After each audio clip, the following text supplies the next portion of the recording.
One thing that is common between black and white, rich and poor, old or young, man or woman, whatever, is your dental hygiene, which is a toothpaste, a toothbrush.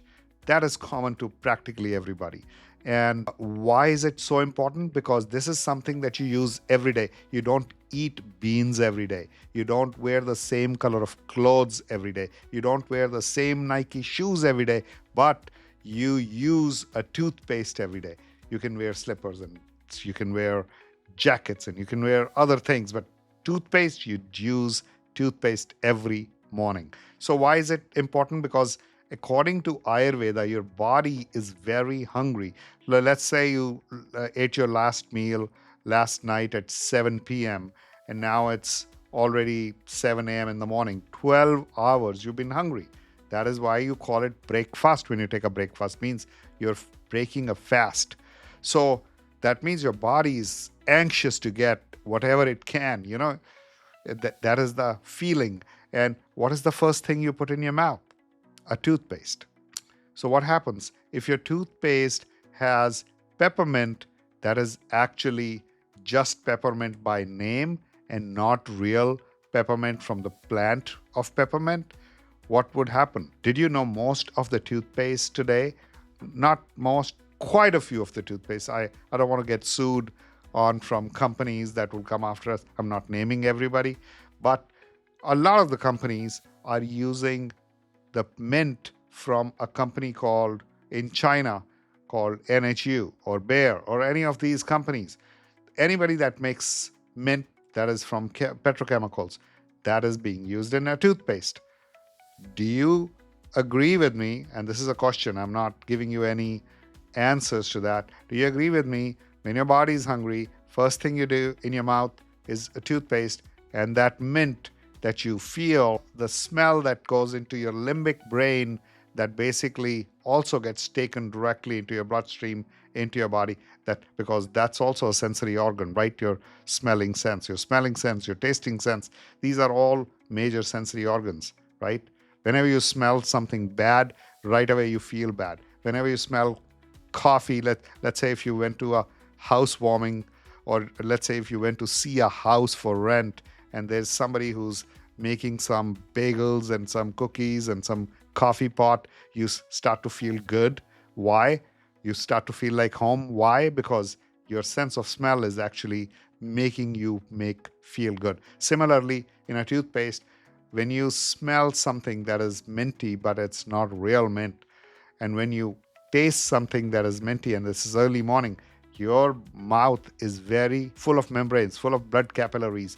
All these blood capillaries are going to get a high absorption rate of whatever is in your toothpaste. And what happens, whatever is in your toothpaste is something that you shouldn't be putting in your mouth. What happens then? It is an overload to your liver, or overload to your bloodstream, or overload to your body.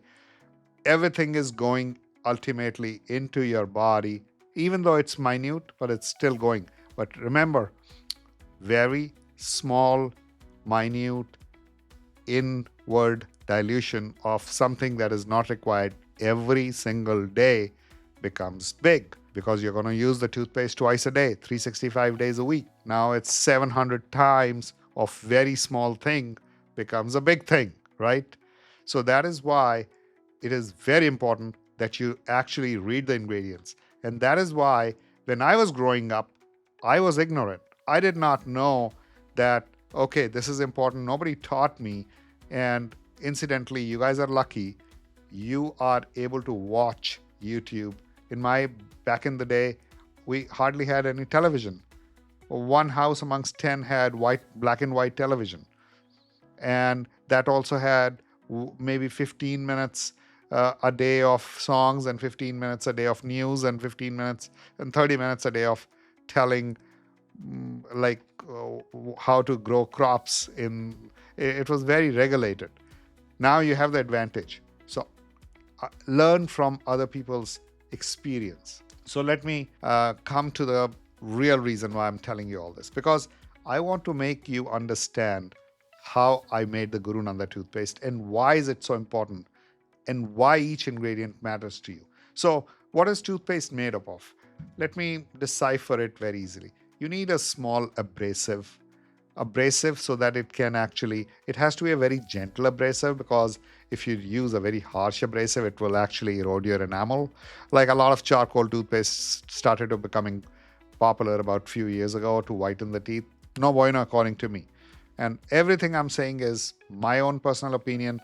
It is just for entertainment and education to some degree for somebody who's really following me, or if mostly for entertainment. The charcoal toothpaste, that the trend started, all the big companies followed. Everybody started to make a charcoal toothpaste. Is that good for you? If the charcoal particle size is big, that is very abrasive, it's going to make your enamel thinner, which means your enamel, although it's so strong, it's the strongest part in your body, it's still going to wear out. It's still going to wear out because although it's strong, it's the daily occurrence of the incidents that matters. You need abrasive, you need some kind of a sweetener that's not sugary, because sugar, what it does is it feeds on the bacteria produce acid, the acid ends up demineralizing your teeth, which is causing cavities and all sorts of problems. So, and in any mouth at any given time, there is two activities that are taking place. One is demineralization, the other is remineralization. So either you are demineralizing at any given point of time, or you are remineralizing. What is remineralizing? Remineralizing means, so these teeth are made up of hydroxyapatite. To make it easy, let me explain. Your saliva, because whatever you're eating, your food, your intake of your vegetables, your fruits, everything, ultimately your body ends up making it into healthy saliva. Okay, one of the part of your body's mechanism is making saliva. So that saliva is the one that actually is the best remineralizing agent you have in your whole body. That saliva is so important. It is the most underrated thing in oral care, saliva. So people who have dry mouth really understand how horrible it is. Patients who actually get mouth cancer, who get head and neck cancer, who get radiotherapy or chemotherapy, they realize all of a sudden they have dry mouth. Or Sjögren's syndrome, if those people realize they are fish without water. Imagine if you didn't have saliva in your mouth, you'll be, what do I do? I'm not trying to make faces, but what do I do? This is a horrible, horrible, horrible situation. Dry mouth, and when the mouth is dry, what happens? It's an open playing field for the bad bacteria to grow. Open playing field. Why? Because whatever acid gets produced, it's going to destroy the enamel. Okay, whenever there is saliva, it is the mucus part of the saliva that is going to pH neutralize it. That pH neutralization helps with alkalinity in case it's too acidic. And what happens in return is that whole saliva actually is loaded with minerals, with calcium, with phosphate, whatever is required. It will go and remineralize your teeth, and it will go and pH balance. It is not getting demineralized, you are remineralizing simultaneously. So it's that process that continues to take place all the time. In a toothpaste, what else do you need apart from the sugar that's not sugar, like sweetness that's not sugar? So most people either there are companies, big companies I've seen that are putting in their mouthwashes and their toothpaste even sodium saccharin, aspartame, and other things. I said, okay, that is something that is not acceptable to me. Because there's a lot of study already that these are things that are in somewhat way even carcinogenic or somewhat way not healthy for you. I'm not going to go into details, as I'm not going after any company. I just want to mind my own business. When I made my toothpaste, I said, okay, what would I use personally and what would I make my family use? Really make me feel like I'm leaving a legacy, because it says Guru Nanda. Nanda is my last name. What would make me leave a legacy? Guru Nanda means Guru is teacher, Nanda is my last name. Why did I form this company? I wanted you to be the guru of your own wellness, because most of the times you go to a doctor, he gives you one opinion. You go to the second one, he gives you another opinion. You go to the third one, he gives you another opinion. And you're like, what is the real opinion? So, what is the real opinion? You got to be the guru of your own wellness. You got to learn, you got to educate, because this is your temple, your body. If you don't take care of your own temple, who will? Nobody. Nobody's going to come from above and say this is the right decision for you to take. Because 20 years ago, I went to Mayo Clinic. True story. Mayo Clinic. The guy said, oh, you have this and this and this problem. You need to stop butter and you need to start eating. It's not butter. I immediately came back home. I packed all my ghee and all those things that I get from Indian market and butter, threw it in the trash. I started ordering it's not butter. And then 10 years later, all of a sudden, every study that is coming out, everybody's drinking ghee and coffee, butter, grass-fed butter and coffee. And they're talking about how it's not butter, is hydrogenated, how all these other seed oils are bad. So what do you want? What you want is be the guru of your own wellness, ancient wisdom. Go with how people have lived on this earth for thousands of years. I know America is only 300-400 years old, but people in India and China, in Korea, and some of the Asian countries, they've been around for hundreds of years. And how have they survived? They've survived on certain wisdom, and we need to learn from it. We did forget it. Why did we forget it? Because all of a sudden, these big pharma companies, these big food companies, they started gobbling small guys, and all these small guys, they were gobbled. These became owned by 8 or 10, 20, 30 big families, big companies, monarchies, whatever, that some people call them deep state. I don't call them, but whatever that is. So what happens then? They control the narrative. You're their puppets. You're their slaves. They tell you what is right and what is wrong for you. Whether it is right, I don't know. Whether it is wrong, I don't know. Somebody in 1960s and 70s decided to put fluoride in the water. It's been there and still in most of the states, most of the counties. Is it good or bad? I'm nobody to tell that, but it's for you to be the guru of your own wellness and decide what's good for you. So whole premises of starting off with Guru Nanda was to make sure I be the enabler. I give you whatever knowledge I have gained, make you enable you to be the guru of your own wellness. You will be the guru of your own wellness. So let me explain you each product, why I chose each ingredient. So I was going through the abrasive part. So normally people put calcium carbonate, bentonite clay. You can have any of those. I chose silica. The reason I chose silica is the least abrasive, and it really is the least allergic to any math. Number 2, I added sodium bicarbonate, which is baking soda. Baking soda, a lot of dentists say, oh, this is bad, that is bad. Listen, and then there's a lot of dentists who say, swear by it. So it's again a controversial subject, but you know what it is. I know what it is. Not only do we get the alkalinity from baking soda, not only do we get the cleansing provided by the baking soda, we get the grit from the baking soda. We get all the benefits of the baking soda. It's an amazing, amazing, miraculous product, I feel. Everything that I say is, again, my personal view. Then I added some essential oils. Now, there's some dentists, even functional dentists, who are against essential oils. And then there are a lot of people who say they don't know anything about it. They don't care. These are highly decorated dentists. Then there are a lot of dentists who say these are amazing.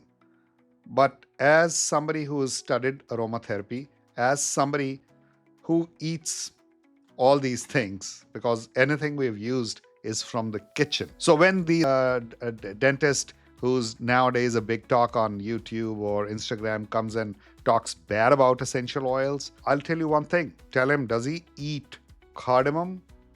Does he eat something like spearmint or peppermint? If he says no, then it's okay. Whatever we have put is in very minute ratio.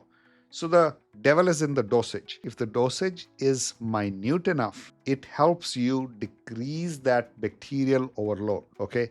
Simultaneously giving you all the benefits. Microdosing, it's called microdosing. Then peppermint. You know, I've been having peppermint tea since childhood. I'm sure a lot of you have had that. Tell me no. Then you might remember Mars chewing gum with peppermint in it, or spearmint in it, or even the Big Red with the cinnamon in it. Whether they put real or not, I don't know. I've not studied that. But uh, I know back in the day when the synthetics were not there, for sure, it was the real deal. Then cardamom. I actually put cardamom in my tea every morning. Cardamom is carbonative. Even if you go to an Indian restaurant, they give you some fennel and cardamom to be eaten after food. Not only does that take your breath, fix your breath, that is also given because in Ayurveda, it is believed that will create a healthy microbiome in your mouth. It will help your salivary glands get activated. And why do salivary glands matter? Because once the salivary glands are activated, that means more saliva. More saliva, what does that do? That means better digestion. Where does your digestion start from? Not from your gut. Your digestion starts from your mouth. Your mouth is the starting point of your digestion. A lot of people, when they use some of the totally antibacterial, anti-germicide, antimicrobial, 99.9% germs killed kind of mouthwashes, what does that do? That kills your entire microbiome. What does happen then that time? Your NO2 production in your mouth, the pathway that is used is your NO2 production actually happens because there's some bacteria that are on the back end of your tongue that actually, or your paranasal area, that actually convert the nitrates that you eat through a nitric oxide pathway. And that nitric oxide is helpful in dilation of your blood vessels. So you get lower blood pressure. One of the things you can do is stop using a 99.9% kill mouthwash for like 2 weeks and see if you see a lowering of the blood pressure. There's a lot of studies on that. Check it out. I'm not saying I made those studies, but there is studies on internet. Go check it out. When you look at some of the other things that we have, why did I chose them? Like menthol, freshness. Apart from that, menthol is, in general, it's one of the ingredients that is used in tiger balm. What does it do? It's an analgesic. It's a natural analgesic. Where do you derive menthol from? Menthol is derived from peppermint too. There's two varieties of peppermint, actually many varieties, but the two major varieties are peppermint, which is Mentha arvensis, which has high quantity of menthol, and peppermint, which is Mentha peperita, which is the one that we use in most of the chewing gums, if they're real, or in our toothpaste. Now, remember, not a lot of toothpaste put the real peppermint. They put the peppermint that is made in factories. We put peppermint made by God in farms. Farm to chew, or farm to tube, or farm to bottle. That's our whole deal. So what else is in there? Jasmine. Why did we add jasmine? It's a very expensive product. Probably more expensive than the cost of 50% of the products. Why did we put in it? Jasmine in. Jasmine, if you guys know, has been used over centuries to calm people down. Like, if you remember, you might have seen, if any one of you have seen Indian movies, right before the wedding, the girl is wearing a little flower of jasmine on the hairband. Why do they do that? It has many uses. One of them is because it's an aphrodisiac. Basically, it arouses the emotion, it arouses the sentiment, it increases the blood flow. Why do we use it in a toothpaste? Because you want to actually calm down, because it helps you rest and digest.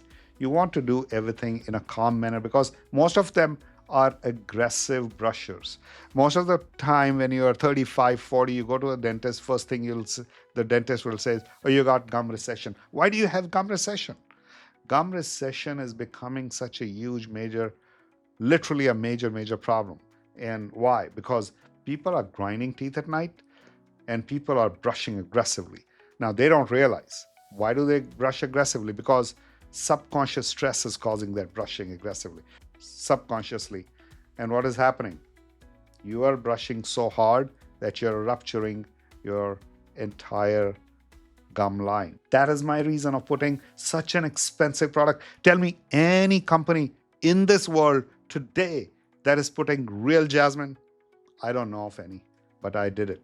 just for you guys. Let me tell you other ingredients. Let's come to neem. What is neem? Neem is a tree that grows in India. It is a very unique tree to India. I don't know if maybe it's in some other parts of Southeast Asia. I don't know. But neem has been used for centuries. And neem bark was chewed. Now, like in Middle East, they used to chew miswak. In India, they used to chew neem. That's how civilizations have taken care of their mouth. Neem is antimicrobial and antibacterial in reality. In countries like India, where there's an Ayurvedic body and there's a medical science body, neem is a real product. Neem is like in United States, fluoride is the only product that lets you call a toothpaste antimicrobial. Only product. Only product. Trust me. And is that the truth? No, it's far away from the truth. There's many products that can actually be antimicrobial. And secondly, is fluoride good? I don't know. It's a controversial subject. And also, let me tell you, again, devil is in the dosage, because all these big companies, what they've done is, show me this toothbrush, my friend. A lot of these big companies, what they've done is, over the years, these marketing guys wanted to make their bonus. What do? They actually go right on the toothpaste tube, use a pea-sized toothpaste. That's how much fluoride you should take in your toothpaste, because it's a very poisonous material. Like every toothpaste with fluoride has a warning sign on it. If you take too much, go to a poison control center. Why do they have to write that warning if it was not poisonous? It is poisonous. But the devil is in the dosage. If you add a tiny bit, like this much, pea size, it's fine, because your body can handle it. Your body's made to handle it. But if the overzealous marketing guy who was looking at the Wall Street stock and his big bosses, the so-called, I won't say the name, those people dictate everything, then you actually do this. As a child, you watch this. What happens? When you grow up, this is how much toothpaste you're using. That is 10x, 20, maybe 15x of toothpaste that you use. Now, not only is it hurting your dad's pocket as a kid or your pocket as an adult, it is actually hurting your own health, because there is a study which shows that overuse of fluoride is actually causing low IQ. It is causing dementia. It is causing other problems. There's studies on it. I'm not saying that. There's proper studies on it. When I made this toothpaste, you just need a pea size. If you feel too much flavor, use less. I'm not trying to sell you this. I'm not trying to grab money out of your pockets, because that's not the goal of Guru Nanda. Guru Nanda is all about bridging the gap. So for people who did not want an option for fluoride, let's say if you really didn't want fluoride, what do? Because all the big companies, they have fluoride on it because they want to make a claim, anti-plaque, anti-gingivitis. How can you make a claim? You can only make a claim if you use FDA monogram. And what does the FDA monogram have? It has to have an active ingredient. And if you put an active ingredient, that's the only way you can actually make a claim, anti-plaque claim, anti-gingivitis claim. Otherwise, they'll come after you. Trust me. It's not an easy road. That is why most of the small companies are unable to survive, because number one, their costs are high, because their economies of scale aren't there. Luckily, I have a lot of supply chain expertise, and I wanted to use that to bring it to you. But they are constantly coming after me. I'm having whatever little money I make, I'm having to spend it on legal bills, because they are constantly coming after me. Constantly. Let's see how long I can keep doing this service for you. I don't know. But this is my mission. I'll continue as long as I can.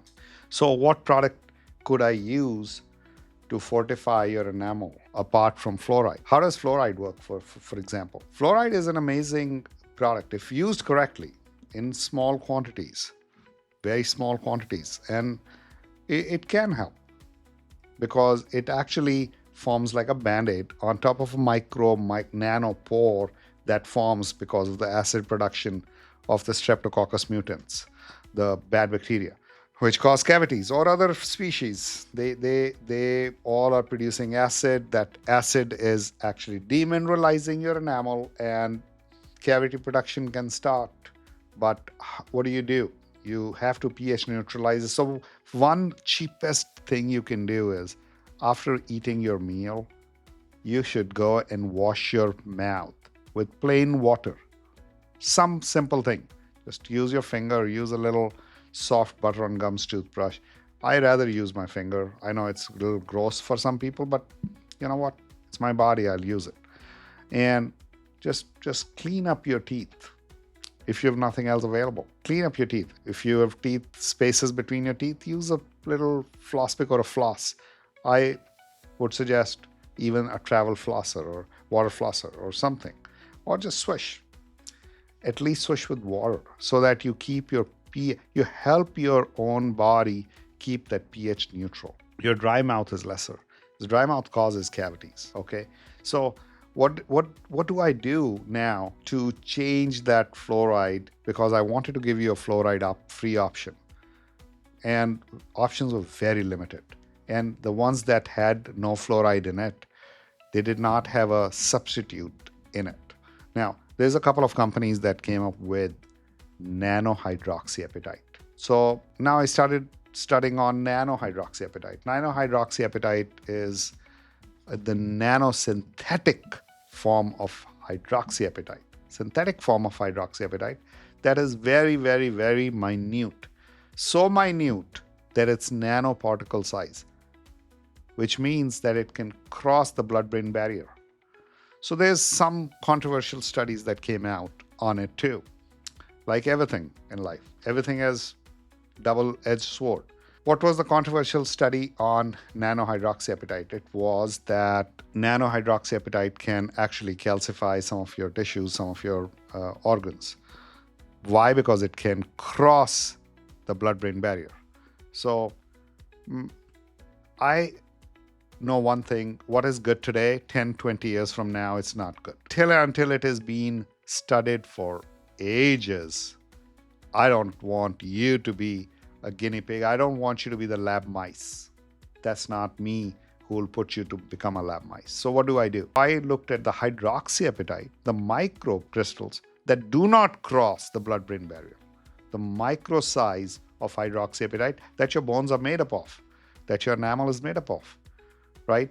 So I took that hydroxyapatite and I added that to the toothpaste.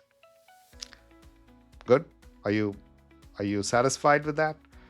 So that's exactly that's why I added that. So I added the hydroxyapatite to fortify the enamel. Now, it's controversial.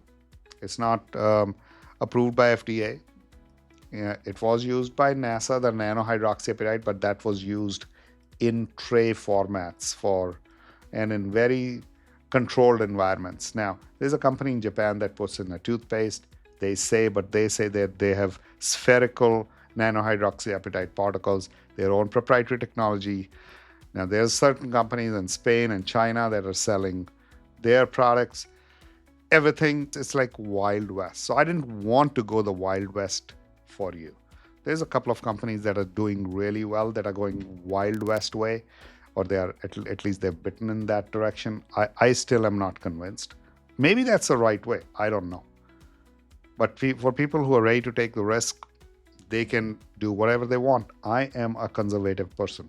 I will not take the risk. If I'm not going to take the risk on me or my family member, I'm not going to take the risk on you. I am just an enabler. I want you to be the guru of your own wellness. So that said, hydroxyapatite to replace the fluoride was one of the choices I made. Instead of all the flavors, you know what the flavors are made up of?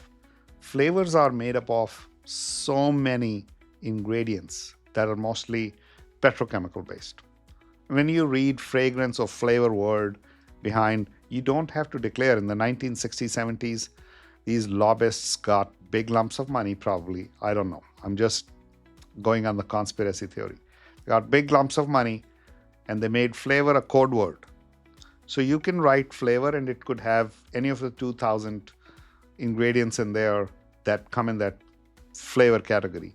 And they can be mixed in any which way and can be delivered and called a flavor. They don't have to declare it to you.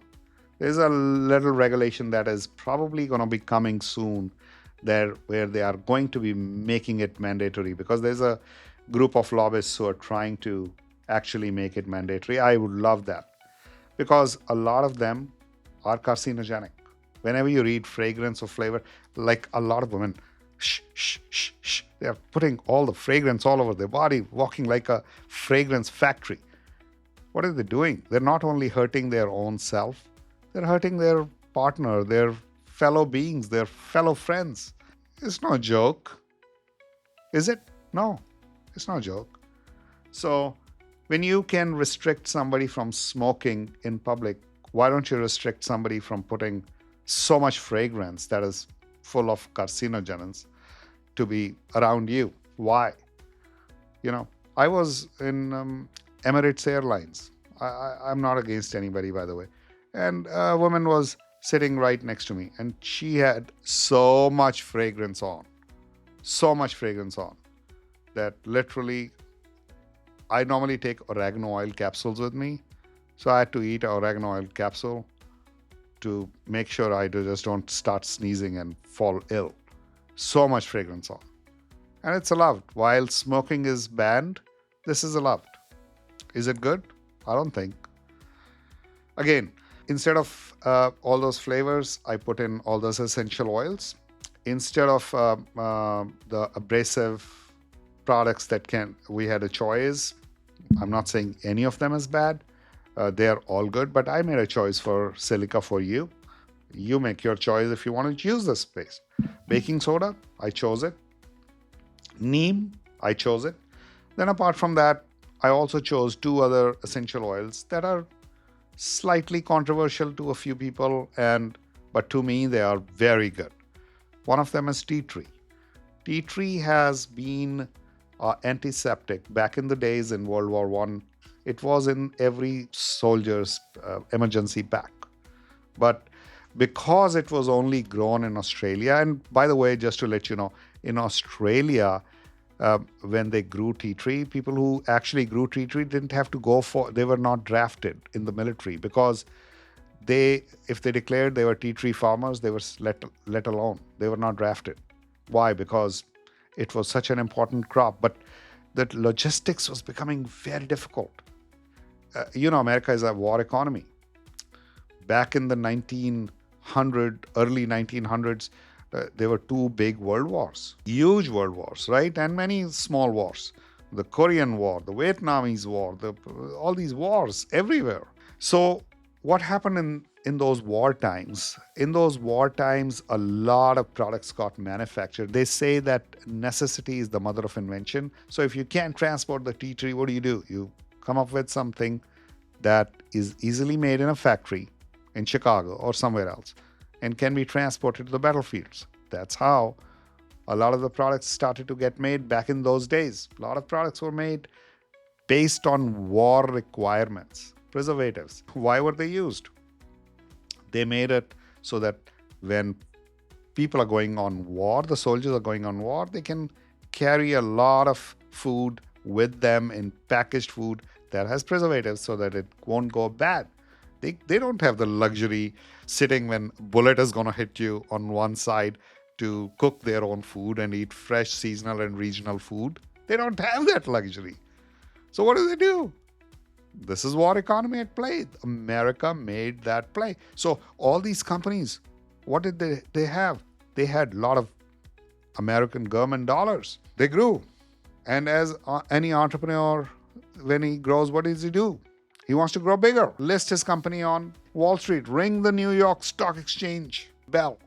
That bell is the dream of every entrepreneur. That's the dream. So what happens then? Every quarter you have to report. Every quarter you have to show profit. So what happens then? You keep doing stuff. Like I told you about the toothpaste, the big blog of toothpaste that I've shown on television. That's what happens. That's one of the results. Then certain people talk about one company making this tube size bigger so that more toothpaste is consumed. Such tactics happen. And there are certain companies that had make cheese crackers that didn't have even 15% cheese in it.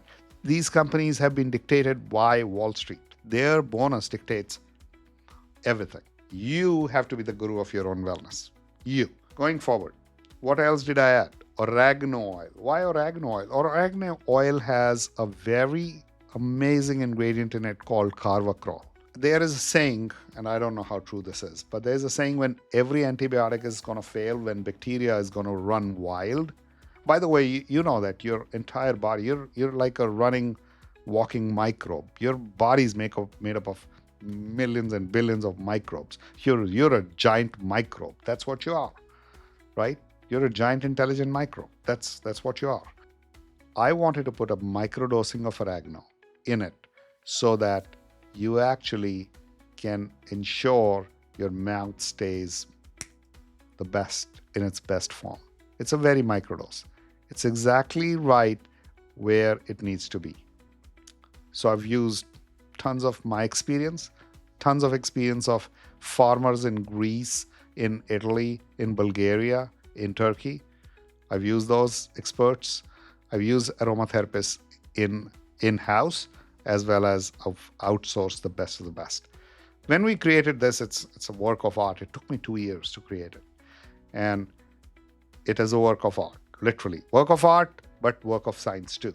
Everything is science-backed. So it's all amalgamation, bridging the gap between the ancient wisdom and the modern science. That's all about it. Bridging the gap so that the underserved can be served the best product in the market at a price that they can afford. So what else is in there? Let's read it. I talked to you about practically everything, but one other ingredient that's very important, that's again, to some people controversial, to others not, is xylitol. Xylitol is a sugar alcohol, and xylitol is the kind of sugar that bacteria love to eat, because bacteria love sugar, by the way. Like you, bacteria love sugar. But when bacteria eat xylitol, they cannot process it. So when they can't process it, they die. Xylitol is an amazing product. But then there are certain people who are probably, I feel, and this is my personal opinion, paid by the sugar lobby, sugar cane lobby. I don't know. But there's a study which says xylitol is bad. It causes cardiovascular issues, blah, blah, blah. Anyways, I don't think it's bad, but you're the guru of your own wellness. Make sure if you have pets, don't use this toothpaste on your pet, because dogs cannot process anything xylitol. So not everything human is meant for dogs. Don't try to push everything that is human on dogs. I've seen in Beverly Hills, when you go on Rodeo Drive, you see little puppies with all kinds of human objects, human rings and diamond things or on their dogs. You can do that, but don't use a xylitol toothpaste on your dog, please. Coming to the next thing, stevia. We do not use stevia, chemical stevia. We use stevia leaf extract. Stevia is a plant. Like this plant. Stevia is a plant, for God's sake. Many people think stevia is some chemical. No, we use stevia leaf extract. So coming to the next ingredient is arginine. Now, what is arginine? Arginine helps in, again, NO2 production, nitric oxide production. Okay. And it is an amazing ingredient because it keeps your mouth healthy. And it also helps with sensitivity in case you are having any sensitivity in the mouth. I personally believe it's an amazing product, and you do your own study. Another unbelievable product that we have added, ingredient that we have added, is Celtic sea salt. Why did I choose Celtic sea salt? Who wants salt in their toothpaste? Now, I got a comment saying your toothpaste is like eating mixture of salt and pepper with some flowers. Okay, guys, you can go back to your sugary sweets that you like, sweet toothpaste that you like. That's fine. I made something for people who are considerate, for people who want something pure. After using this toothpaste, go use any other toothpaste. You'll feel the difference. That is when you will feel the difference. Celtic sea salt, it has got hundreds of minerals in it. And all you need is a little microdosing of it early morning. Okay? It not only cleanses you, it also fortifies your entire microbiome. It's an amazing. Your saliva is fortified.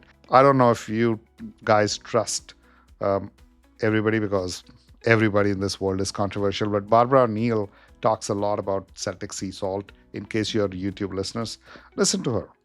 It's an amazing product, and I think you will ultimately come to enjoy the benefits of it. So, all things added, we added a little bit of coconut oil and a little bit of other things required to make it into a toothpaste, a stable toothpaste, a toothpaste that can be preserved properly, because we believe in safe synthetics. So, in case we add a emulsifier, we ensure that the emulsifier is safe. So if in case we add any kind of thing that is added in this toothpaste, it's added with prayer and with a lot of heart in it, a lot of love in it. We do not add sodium lauryl sulfate, which is the surfactant, which is the most important thing in any commercial toothpaste, but we instead have added sodium lauryl sarcosinate. It's not the sodium lauryl sulfate, because a lot of people have issues with that. So we added an alternative that is supposedly a lot better. This toothpaste comes in 4.2 ounce. I am sure you will fall in love with using it. It's such a small thing, and I probably took you 50 minutes of your life away. But let me tell you, if you use this toothpaste as a part of your healthy oral regimen, which includes oil pulling, tongue scraping, brushing with Guru Nanda toothpaste, rinsing, water flossing, that 10 minutes of time every day. In the evening, do the entire routine, and oil pulling can be just in the morning. I think you'll be very happy. You'll come and thank me one day, or at least write a comment. In case you have not subscribed to my channel, please click the subscribe now button. Also, please share this video, because sharing is caring. And the more my channel is popular, the more it will educate people, and more you will be helping your loved ones and the other human beings. Sharing is caring. Do it now. Thanks.